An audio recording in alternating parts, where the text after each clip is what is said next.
Good morning, students. All you students are promoted due to coronavirus in 11th class without any examination. Some students become disappointed and some are very happy. But it's okay. Life is more important than examination. Now, some students choose humanities for their future. कुछ बच्चों ने humanities stream को चुना है. इसका मतलब ये नहीं है कि आप कंफर्ट जोन में रहें.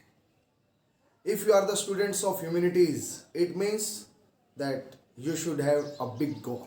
आपके पास एक बड़ा गोल होना चाहिए if you are the students of humanities. In this lecture और total focus on that how can we make a better understanding with education and with our future. Our total focus will be on the curriculum of class 11th of political science plus coaching. जो भी lecture बनेंगे उसके अंदर subjective part के साथ आपको क्या मिलेगा, आपको कोचिंग. कोचिंग मीन्स कि वो important MCQs objective type question answer जो आपके आज तक पूछे गए हैं, हर टॉपिक से आपके क्वेश्चन आंसर मैं आपको करवाऊंगा और तरीके से वो आपको क्या करने हैं, लर्न करने हैं. मैं फिर कह रहा हूँ, ह्यूमैनिटीज़ वाले बच्चों को कंफर्ट जोन में नहीं रहना है. उन्हें आगे जाने के लिए बहुत ज़्यादा मेहनत करनी है और जिस रास्ते पर आपके टीचर्स आपको गाइड करेंगे उन पर आगे आपको बढ़ना है. कुछ स्टूडेंट्स कहते हैं यूपीएससी, तो यूपीएससी मैं कहता हूँ सबसे ज़्यादा प्रतिष्ठित अगर कोई एग्ज़ाम है हमारे देश का तो वो कौन सा है, यूनियन पब्लिक सर्विस कमीशन जो लेती है, आईएएस आईपीएस जो लोग बनते हैं, तो उसके लिए हमें मेहनत करनी पड़ती है और मेहनत के लिए जोश की ज़रूरत होती है, क्योंकि जोश के बिना हम कुछ भी नहीं कर सकते. तो हमारा टोटल जो फोकस रहेगा वो स्टडी प्लस कोचिंग पे रहेगा. जो भी लेक्चर बनेगा उसके अंदर हम सब्जेक्टिव पार्ट के साथ आपके ऑब्जेक्टिव टाइप के क्वेश्चन आंसर लेकर चलेंगे. तो क्लास 11th के अंदर पॉलिटिकल साइंस में जो फर्स्ट चैप्टर है उसका नाम है constitution, why and how. But before we start this chapter I want to tell you the meaning, the importance and the origin of political science. So let us start that the politics is a word which derived politics is a word which derived from the Greek word polis. सबसे पहले आपको ये देखना है कि जो politics है वो किससे निकला है, वो ग्रीक वर्ड पोलिस से निकला है. सबसे पहला जो आपका इंपॉर्टेंट बेसिक है पॉलिटिकल साइंस के बारे में कि पॉलिटिक्स जो वर्ड है इंग्लिश का वो ग्रीक वर्ड पोलिस से निकला है और पोलिस का जो मीनिंग होता है वो होता है nation state. Nation state. Politics is the English word which derived from the Greek word polis और polis का मतलब क्या होता है, सिटी स्टेट. ग्रीक जो फिलोसफर्स थे उन्होंने क्या कहा था, politics deals with all the activities and affairs of the city states. Politics है क्या कि राज्य जो भी कुछ करता है, जो भी उसकी गतिविधियां होती है वो सब किससे रिलेटेड होती है, पॉलिटिक्स से क्या होती है, रिलेटेड होती है. आगे आता है कि पॉलिटिकल साइंस. पॉलिटिक्स से आपका क्या बन गया, आपका जो सब्जेक्ट है पॉलिटिकल साइंस. पॉलिटिकल साइंस एक ब्रांच है नॉलेज की जिसके अंदर हम क्या करते हैं, साइंटिफिक स्टडी ऑफ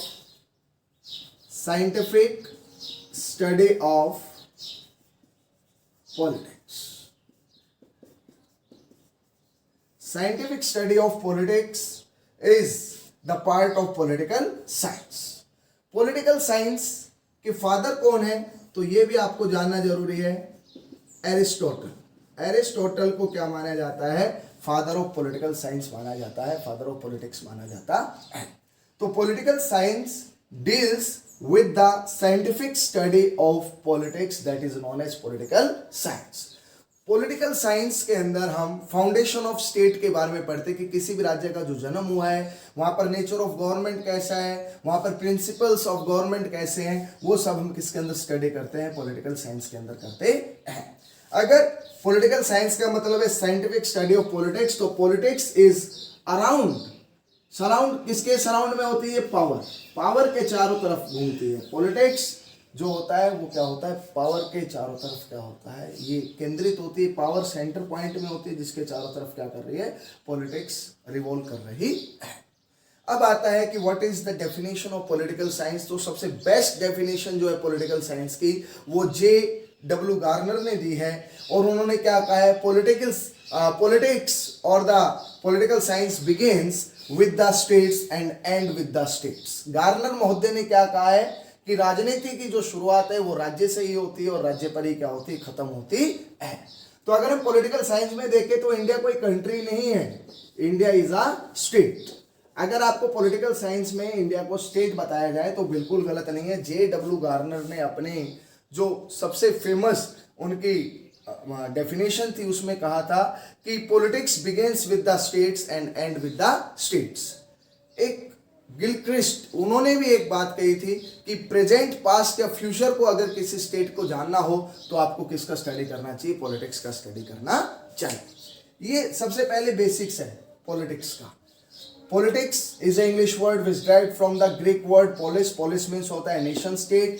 जो ग्रीक फिलोसफर्स थे वो मानते थे politics deals with the all the activities and affairs of the city states. उसके बाद मैंने आपको बताया कि political science branch of knowledge है जिसके अंदर हम साइंटिफिक स्टडी ऑफ पॉलिटिक्स करते हैं, और जो पॉलिटिक्स के सेंटर में होता है वो क्या होता है, पावर होता है. और फादर ऑफ पॉलिटिकल साइंस क्या होता है, कौन है, आपके एरिस्टोटल. तो ये कुछ बेसिक है आपका, इससे रिलेटेड, आपकी बुक से रिलेटेड, ये भी आपको क्या होना चाहिए, पता होना चाहिए. नेक्स्ट हम स्टार्ट करते हैं अपना जो चैप्टर है उसके बेसिक हम स्टार्ट करेंगे. हम डायरेक्ट चैप्टर पे नहीं जाएंगे, और चैप्टर जो बेसिक है वो भी चैप्टर से क्या करता है, रिलेट करता है. तो सबसे पहले जो आपके ब्रिटिशर्स थे वो इंडिया में कब आए. Britishers came into India in 1680. Okay, दो बैटल हुए थे जो फेमस बैटल है. पहला है battle of Plassey. Battle of Plassey कब लड़ा गया, 23 June 1757 between Nawab Siraj ud Daulah and Robert Clive. ये ब्रिटिशर्स थे, ये बंगाल के नवाब थे. इसके अंदर एक ट्रेटर था जिसका नाम था मीर जाफर, जिसकी वजह से बंगाल के नवाब इस युद्ध को क्या हो गए, हार गए.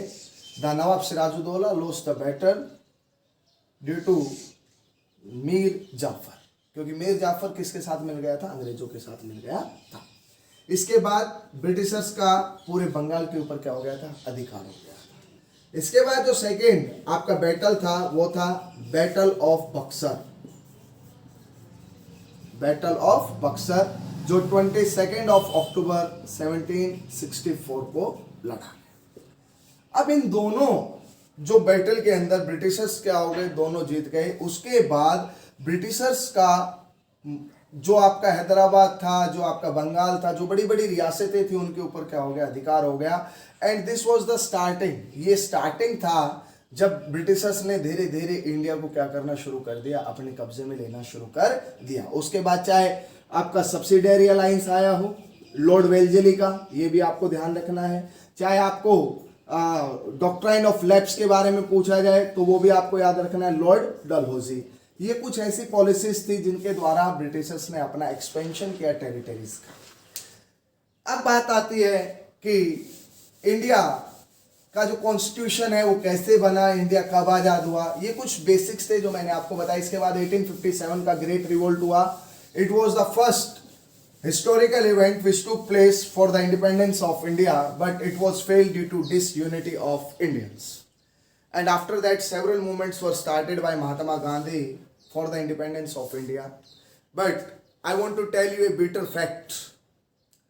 The two world wars which took place, first world war, जो आपका 1914 से 1918 तक चला, और सेकेंड वर्ल्ड वॉर जो आपका 1939 से 1945 तक चला। ये जितने भी आपके अफ्रीकन और एशियन कंट्रीज थे जो इंडिपेंडेंट हुए थे, ये दोनों वर्ल्ड वॉर थे जिनके कारण से आपके जो कॉलोनियल पावर्स थे लाइक फ्रांस एंड ब्रिटेन, ये वीक हो गए थे, जिसके कारण से ये इतनी बड़ी टेरिटरी के ऊपर अपना क्या नहीं कर सकते थे, कंट्रोल नहीं कर सके, जिसके कारण इंडिया क्या हुआ, आज़ाद हुआ। लेकिन हमारे बहुत से क्रांतिकारी रेवोल्यूशनरीज लाइक भगत सिंह, राजगुरु, सुखदेव, अशफाकुल्ला खां, राम प्रसाद बिस्मिल, चंद्रशेखर आज़ाद, जिन्होंने भारत की आज़ादी के लिए अपने प्राणों की क्या दे दी थी, आहुति दे दी थी। नेक्स्ट आता है कि व्हेन इंडिया गॉट इंडिपेंडेंस, तो इंडिया गॉट इंडिपेंडेंस ऑन 15 अगस्त 1947। अब यहाँ पर एक इंपॉर्टेंट क्वेश्चन बनता है कि भारत को जो आज़ादी मिली थी वो किस प्लान के तहत मिली थी, तो वो कौन सा प्लान था, माउंटबेटन प्लान। ये आपको ध्यान रखना है, ये बार बार पूछे जाने वाले क्वेश्चन आंसर है, माउंटबेटन प्लान। लेकिन हमारे देश के अंदर जो हमारा संविधान था उसके बनने की जो शुरुआत थी वो बहुत पहले से डिमांड की गई। फर्स्ट टाइम इन इंडिया जो स्वराज पार्टी थी, कौन सी पार्टी, स्वराज पार्टी, ये क्वेश्चन भी इंपॉर्टेंट है। स्वराज पार्टी ने 1924 के अंदर भारत के लिए संविधान सभा या संविधान बनाने की क्या की थी, मांग की थी। तो India got independence by which plan, by the Mountbatten plan, ये आपको ध्यान रखना है। लेकिन आपका जो कॉन्स्टिट्यूएंट असेंबली है, अब यहां से आपको एक एक नंबर के जो इंपॉर्टेंट क्वेश्चन है वो आपको ध्यान रखने हैं। हमारी जो कॉन्स्टिट्यूएंट असेंबली है वो कौन से प्लान के तहत गठित हुई थी, तो ये आपको ध्यान रखना है। इसका आंसर होगा cabinet mission plan, cabinet mission plan. अब यहां पर मैंने दो प्लान के बारे में बताया है।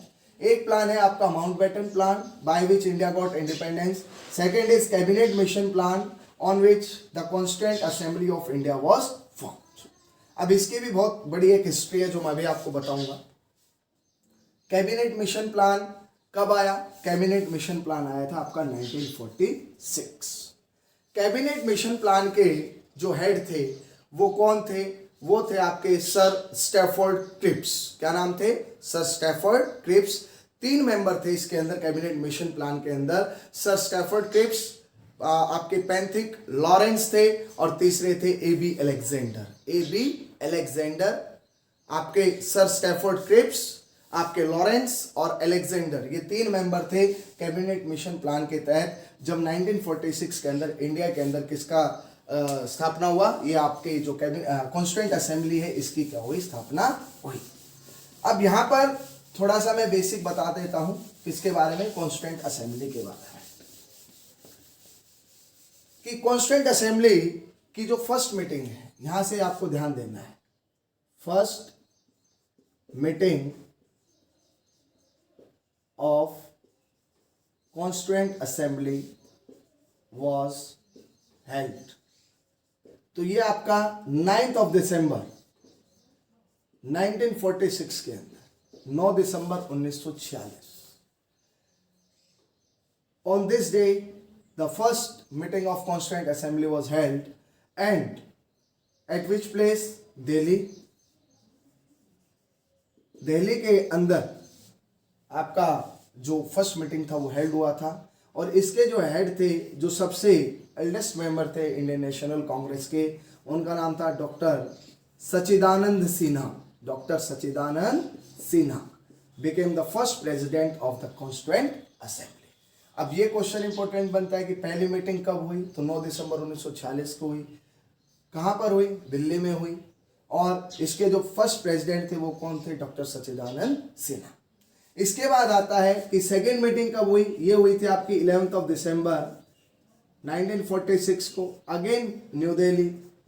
और इस अब की बार जो परमानेंट प्रेसिडेंट थे उनको क्या कर लिया गया था, चुन लिया गया था, जिनका नाम था डॉक्टर राजेंद्र प्रसाद।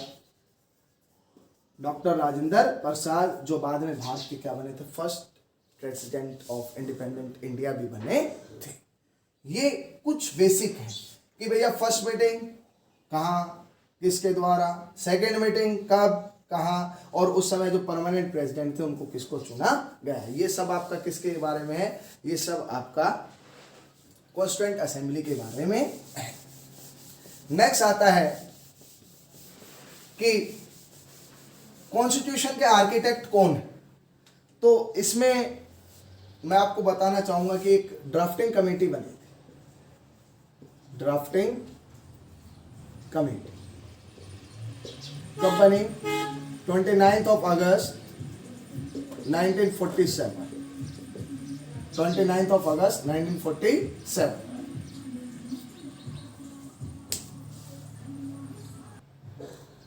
29 अगस्त 1947 ड्राफ्टिंग कमेटी बने, जिसके हेड कौन थे?